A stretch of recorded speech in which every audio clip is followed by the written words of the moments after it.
Coach, both last weekend and this weekend, what are you seeing that you're liking out of the squad? I like how they come together. I like how they're there for each other on and off the mat. They're there to pick each other up. At Life, we had a couple losses that were tough losses, but they pick each other up and they move forward and they take care of their own individual match in that way. I think that we have a special team.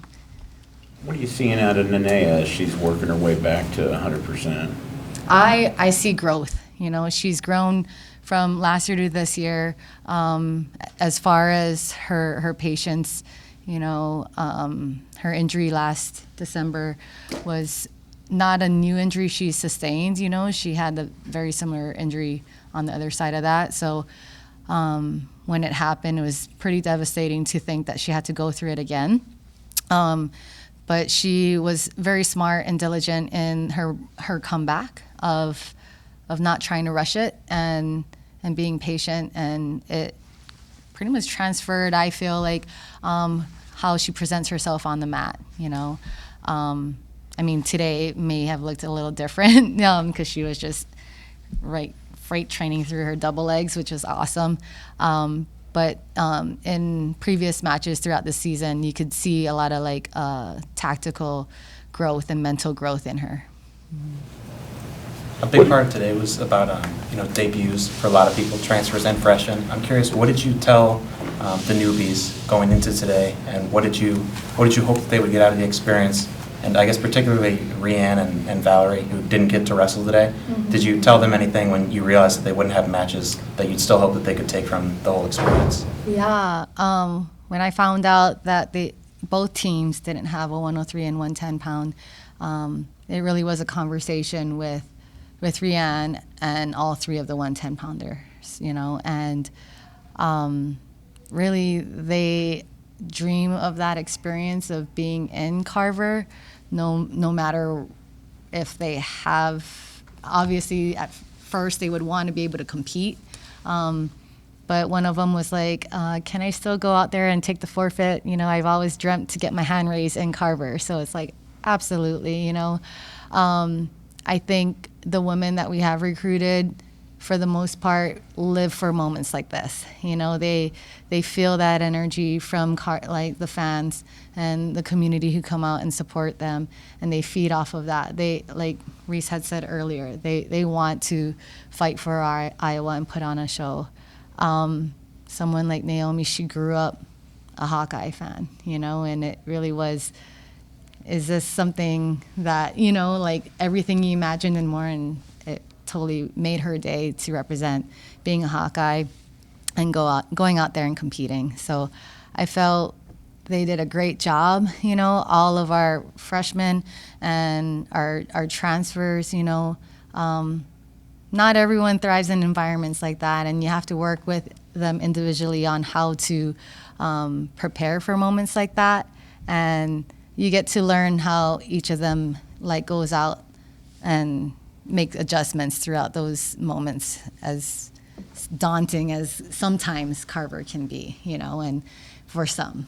But yeah, I'll just stop talking there. So I'll just keep Speaking going. of adjustments, what did you see from Callie Lang late in her match? That was, I think, the only match of the night that went the full 6 minutes. Yeah. What did you see from her in terms of adjustments and responding to the situation she was in? I knew that was going to be a great matchup, where it was going to be a good challenge for Callie. Callie Lang is definitely one that puts in a lot of work and made a lot of adjustments from last year to this year. Her wrestling has grown a lot. And so happy and proud of her for competing the whole 6 minutes, right?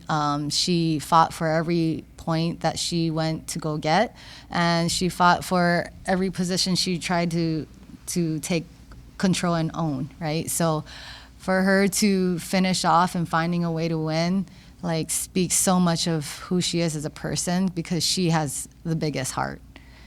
She puts in a lot of work, but she has a big heart. She's one that leads with gratitude. She thanks all of us coaches and her teammates on a daily basis, and she's willing like to put everything that she has out there.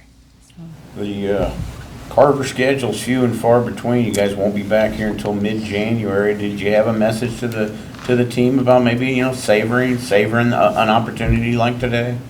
Yeah, you know, the team understands that, like, the schedule, you know, we only have 2 opportunities in Carver, and they want to, like, soak it all in every chance they get.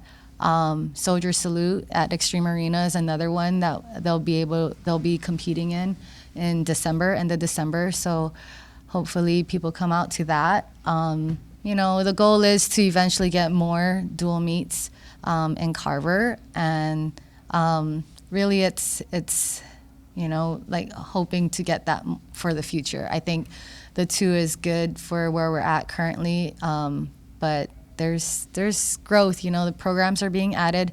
Delaware State started, right? And, you know, I hear rumblings of maybe 2 more D1 programs looking to start too, and we want that. The growth for women's wrestling is continuing to rise, and I think with that, hopefully we'll have more dual meets in Carver.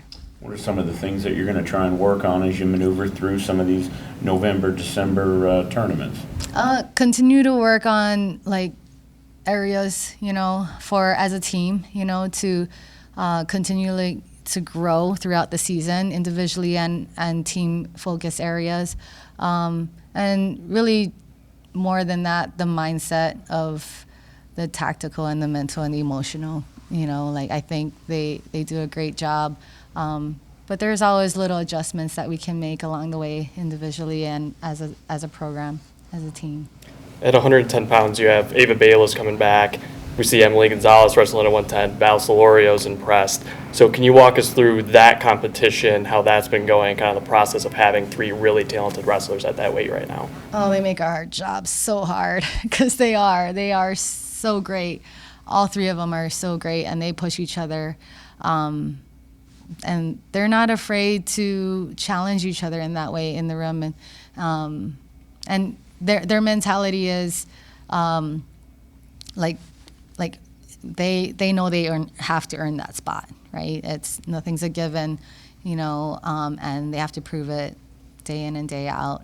And, like, I'm appreciative for them, because, you know, they could be anywhere else. They could be at any other program, right? But they know we're 3 deep at that weight class, and, you know, and Nyla's another one, you know. So it's tough. They make our jobs hard in that way, but they're great people that they just want, and, like, to continue to grow themselves within this program. So I saw Sterling in her usual self celebrating, going nuts on the sideline, as she always does, but I know she medically forfeited a couple weeks ago. Is she doing okay? Just kind of doing a checkup on her? Yep. No, Sterling's doing good. Just being smart about her return to the mat, you know, and we'll see her hopefully soon. And, yeah, she's just an awesome person, an awesome teammate.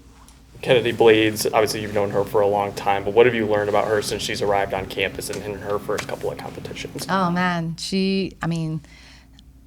I don't think I learned anything necessarily new. You know, I've always known her as, like, someone who loves to compete, who loves to put on a show, as you saw today.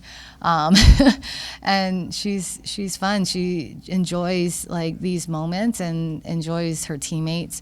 She is so grateful to be part of a team. It's something different than she's had in the last 2 years. And, yeah, and I know she, like, take school is important for her too. So to have that alongside with being a part of a program that she enjoys being on is awesome. Yeah. Last question for Christian. Brianna had the opportunity to go up against another ranked opponent today. What did you see out of that match? That's what we want, right? We want that challenge, you know. And I don't know if you know that Brianna and Emily and even Katya, they're from California, and William Jewell, their head coach is from California, Somar Wrestling Club, and that's the club they came out of. So, you know, it really was, you know, not only competing against a ranked wrestler, but a former coach that she wrestled for. So I knew it was going to be a great match. You know, it's something that Bree does what Bree does, you know, like she just wrestles the way she does. She's good, you know, and you know, Alex Weitzman is tough competitor, and yeah, it's just Thank you, guys. yeah. Thank you, Coach. Thank you.